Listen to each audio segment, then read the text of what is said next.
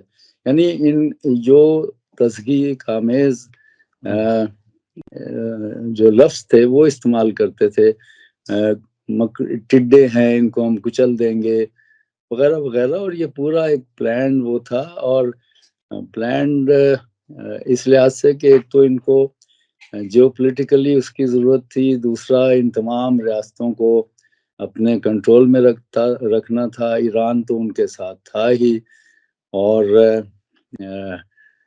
تو اس میں یہ پلان تھا۔ اور 1948 میں جب ریاست یہ قائم ہوئی، جس کو ریاست کہتے ہیں اسرائیل کی، جس کو میں آؤٹ پوسٹ سمجھتا ہوں امریکہ کی، یہ امریکہ کی چھاونی ہے اس علاقے میں، تو اس کو بہت پلان طریقے سے پھر اس کی جو مدد جس طرح ہوتی ہے، کتنے بلین ڈالرز اور اسلحہ اور جتنی فوجی مدد، تو یہ باقاعدہ پلان تھا۔ اس میں کئی کتابیں ملیں گی آپ کو، بلکہ اس کا جو ہے لارنس آف عربیہ کی اپنی ہی جو کتاب ہے اس میں بھی بہت سا آپ کو مواد ملے گا اس بات پر۔ اچھا، ہمارے پاس وقت چونکہ کم رہ گیا ہے، پھر کبھی اور چیزوں پہ بھی بات کریں گے، لیکن ایک چیز جو اور یہ سارا کچھ چلتا گیا، 70 کی دہائی تک بڑے سکون سے چل رہا تھا، ایران بھی ان کے ہاتھ میں تھا، عرب سارے حکمراں ان کے ساتھ میں تھے۔ یہ 1979 میں جو اسلامی انقلاب آتا ہے، کیا آپ اس کو اس پورے پلان کے ریورسل کی شروعات مانتے ہیں، یا کوئی اس میں بھی کہیں کوئی چیز اور کسی طرح سے آپ آبزرویشن آپ کی کیا ہے؟ جی، یوں سمجھیے کہ اس تمام عرصے میں عوام جو ہیں وہ باہر کی ہیجمنی کے خلاف تھے۔ اگر آپ ایران میں بھی دیکھیں تو بہت سی تحریکیں تھیں جو امریکہ یا برطانیہ کی بالادستی کے خلاف تھیں۔ مصدق کا زمانہ دیکھیں، وہ کس طرح سے انہوں نے جب نیشنلائز کیا تو ان کی حکومت کا تختہ الٹا گیا، تو عوام ان کے خلاف رہے، لیکن انہوں نے ہمیشہ اپنے جو حاشیہ بردار سربراہ تھے ان کو وہاں مسلط کیا۔ تو یہ بات آپ کی بالکل درست ہے کہ انقلاب ایران کے بعد عوام کا وہ جو ایک جس کو سپریس کیا ہوا تھا وہاں کے حکمرانوں نے، وہ پھر نکلا باہر، اور اس کا اظہار آپ کو پھر نہ صرف ایران میں نظر آتا ہے بلکہ پورے عرب ورلڈ میں۔ یعنی آج عرب ورلڈ کا پورا جو مسلمان ہے، عام انسان، عام مسلمان، وہ تو اسرائیل کے اور ان ریاستوں کے، ان حکمرانوں کے اور ان کے سرپرست سامراجی آقاؤں کے خلاف ہے۔ اور ہر طرح سے، میں ایک وقت میں تھا جب 2008 میں حسن نصر اللہ نے ان کو پہلی بار شکست دی اسرائیل کو، اور کوئی یہ سمجھ نہیں سکتا تھا کہ یہاں بھی کوئی راکٹ جا سکتے ہیں۔ تو اس وقت میں سعودی عرب میں تھا، تو وہاں لوگوں کا جذبہ یہ تھا کہ وہ سب کے سب جہاد کے نام پر بارڈر کی طرف چل پڑے تھے۔ تو انہیں ریڈیو پر یہ اعلان کرنا پڑا، جو میں خود اس وقت یعنی وہاں اس کا میں گواہ ہوں، انہوں نے اعلان کیا کہ جہاد فزیکل ضروری نہیں ہے، آپ جہاد بالمال کریں۔ یعنی عوام کو وہ جو جد و جہد تھی، عام سٹرگل، اس میں لوگ شامل ہونے کے لیے بارڈر تک جوک در جوک جا رہے تھے۔ تو ان کا ٹی وی ہر وقت یہ کہہ رہا تھا کہ جہاد بالمال کریں، اس کا بھی اتنا ہی ثواب ملتا ہے۔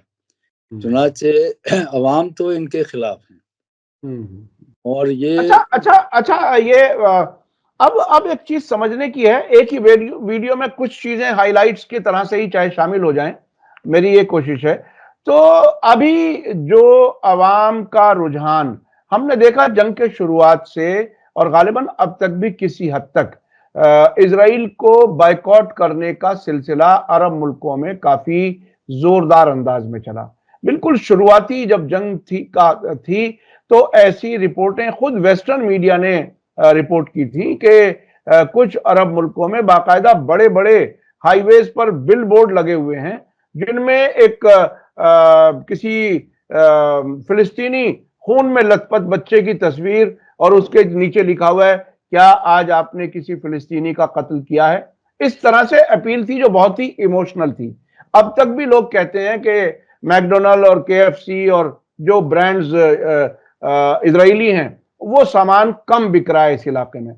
آپ کو کیا لگتا ہے کہ کون سا پوائنٹ ٹریگر پوائنٹ ہو سکتا ہے کہ ان ملکوں میں بھی اپنی حکومتوں کے خلاف یعنی عوامی نمائندہ حکومتیں بنانے کی کوئی تحریکیں چل سکیں؟ چونکہ ایک طرح سے پولیس اسٹیٹ ہیں, ایک طرح سے وہ عوام کو جسے کہتے ہیں گھونس دیتے ہیں, برائب کرتے ہیں مختلف چھوٹ دے کر کے. آپ کو کچھ امکان لگتا ہے چونکہ آپ عرب ملکوں کو بھی نزدیک سے جانتے ہیں ایسا مجھے لگتا ہے؟ جی, ایک تو یہ کہ عوام کی جو جذبات ہیں وہ شدید ہیں لیکن وہ منظم نہیں ہے. وہ افرادی قوت بکھری ہوئی ہے, بے شمار ہے لیکن وہ بکھری ہوئی ہے. دوسرا یہ کہ سپریشن ہے, جیسے آپ نے کہا پولیس سٹیٹس ہیں. مگر یہ ایک بات تسلیم کرنی چاہیے اور دنیا جو یعنی امریکن انفلوئنس سے باہر کی دنیا ہے یا لوگ ہیں وہ اب یہ یقین رکھتے ہیں کہ یہ امریکن امپیریلزم اور اس کے الائز یہ زوال پذیر سامراج ہے اور اس کے ساتھ جو جڑی ہوئی حکومتیں ہیں وہ بھی زوال پذیر ہیں. اور یہ ہم نے دیکھا ہے کہ مڈل ایسٹ میں ان کو جہاں جہاں بھی انہوں نے جنگیں مسلط کی ہیں شکست ہوئی ہے. اس میں عوام کا بھی ایک بہت بڑا رول ہے. انہوں نے ان کو وہاں ایکسیپٹ نہیں کیا, خواہ وہ عراق ہو یا لیبیا ہو, اور شام میں تو ان کو بہت بڑی شکست ہوئی ہے, یمن میں ان کو شکست ہو چکی سمجھیے. تو یہ شکست جو ہے یہ عوام کے حوالے سے ہی اس کو دیکھنا چاہیے. اور یہ جو باقی تھوڑے بہت رہ گئے ان کے یہاں بھی بڑی اسٹرانگ موومنٹس ہیں, انڈر گراؤنڈ ہیں, کچھ تھوڑا سا ظاہر بھی ہیں. اور یہی وجہ ہے کہ یہ جو سعودی عرب میں تھوڑی سی یہ آزادیاں دے رہے ہیں اور تھوڑا سا اوپن کر رہے ہیں, لبرل معاشرے کو بنانا چاہتے ہیں تاکہ عوام کی سٹیم آؤٹ ہو, ان کو جدوجہد سے ہٹا کے اس دوسری طرف لگایا جائے. لیکن نہیں, یہ ہوگا نہیں. عوام, میں سمجھتا ہوں مشرق وسطیٰ کے عوام آج نہیں تو کل جیت ان کی ہوگی. اسرائیل اپنے اختتام کی طرف ہے اور الٹیمیٹ یہ نقشہ بالکل بدلے گا جو کہ عوام کے حق میں ہوگا. بادشاہتیں اور یہ جو شیخڈمز ہیں ان کا فیوچر مجھے تو بہت بلیک نظر آتا ہے. یعنی عرب حکومتیں جو بادشاہتیں ہیں ان کا فیوچر بلیک ہے, بہت کمزور ہے, ختم ہونے کی طرف ہے, یہ اشارہ. میں تھوڑا سا کلوز کرنے سے پہلے وہاں کے عوام کے جذبات پچھلے دنوں تقریباً 1.5 سال پہلے جب فیفا ورلڈ کپ قطر میں ہوا تھا تو اس وقت اسرائیلی جرنلسٹ بھی وہاں گئے ہوئے تھے اور وہ عرب عوام سے مل کر کے بات چیت کرنا چاہ رہے تھے, کچھ دوستانہ انداز میں بات کرنے کی کوشش کر رہے تھے. لیکن یہ رپورٹیں خود اسرائیلی میڈیا میں آئیں کہ عام عرب ہم سے بات نہیں کرنا چاہتا جب ہم بتاتے ہیں کہ ہم اسرائیلی میڈیا سے ہیں. تو عوام کے اندر وہ نفرت ہے, اسرائیل بائیکاٹ کے سلسلے میں نفرت یعنی نظر آ رہی ہے. اور اپنی حکومتوں کے سامنے ظاہر ہے جیسا کہ آپ نے کہا کہ منظم نہیں ہے, بکھرے ہوئے ہیں. کوئی ایسا لیڈر آئے, کوئی ایسا موقع بنے کہ شاید کچھ ایسا ہو سکے. آنے والا وقت بتائے گا کیا کچھ ہوگا. زیدی صاحب, آپ نے بہت ہی اہم معلومات دی. مجھے اندازہ ہے کہ اس میں بہت ہی ایک طرح سے کمی رہی ہے, بہت سی انفارمیشن ابھی اور بھی چاہیے, پھر آئندہ بات کریں گے. سوشل میڈیا پہ عام طور پر اس سے زیادہ لوگ برداشت نہیں کر پاتے, پھر کبھی کچھ اور پہلوؤں سے بھی اس پر ہم بات کریں گے. بہت بہت شکریہ جناب زیدی صاحب, آپ نے ہمیں وقت دیا. آپ لندن میں رہتے ہیں, ٹائم ہمارے ہندوستان کے اور آپ کے ٹائم میں 5.5 گھنٹے کا فرق ہے. ٹائم ایڈجسٹ کر کے آپ نے ہمارے لیے ٹائم دیا, اس کے لیے ہم